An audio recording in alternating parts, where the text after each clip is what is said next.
Deuteronomy chapter 15.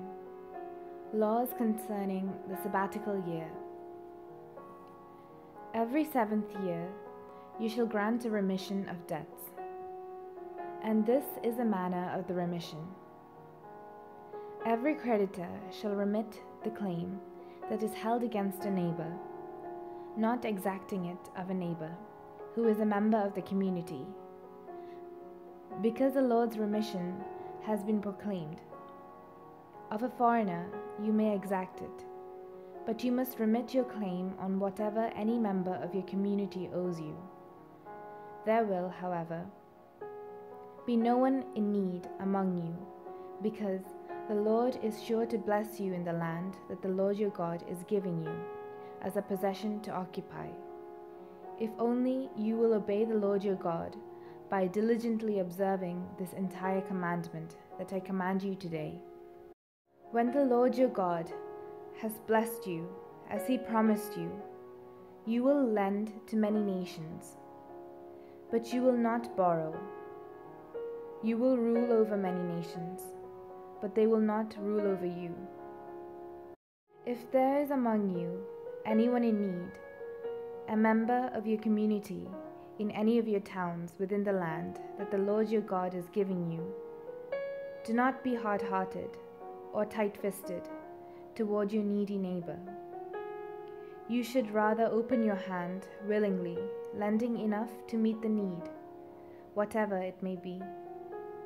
Be careful that you do not entertain a mean thought, thinking, the 7th year, the year of remission, is near, and therefore view your needy neighbor with hostility and give nothing. Your neighbor might cry to the Lord against you, and you would incur guilt. Give liberally and be ungrudging when you do so, for on this account the Lord your God will bless you in all your work, in all that you undertake. Since there will never cease to be some in need on the earth, I therefore command you, open your hand to the poor and needy neighbor in your land. If a member of your community, whether a Hebrew man or a Hebrew woman, is sold to you and works for you 6 years, in the 7th year you shall set that person free. And when you send a male slave out from you, a free person, you shall not send him out empty-handed. Provide liberally out of your flock, your threshing floor, and your winepress, thus giving to him some of the bounty with which the Lord your God has blessed you.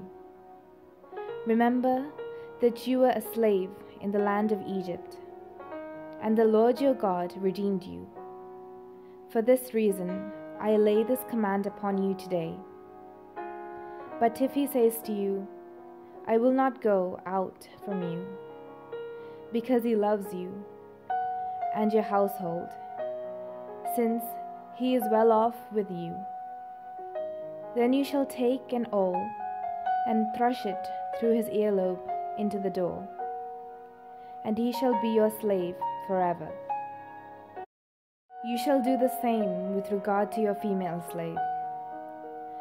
Do not consider it a hardship when you send them out from you, free persons, because for 6 years they have given you services worth the wages of hired laborers, and the Lord your God will bless you in all that you do.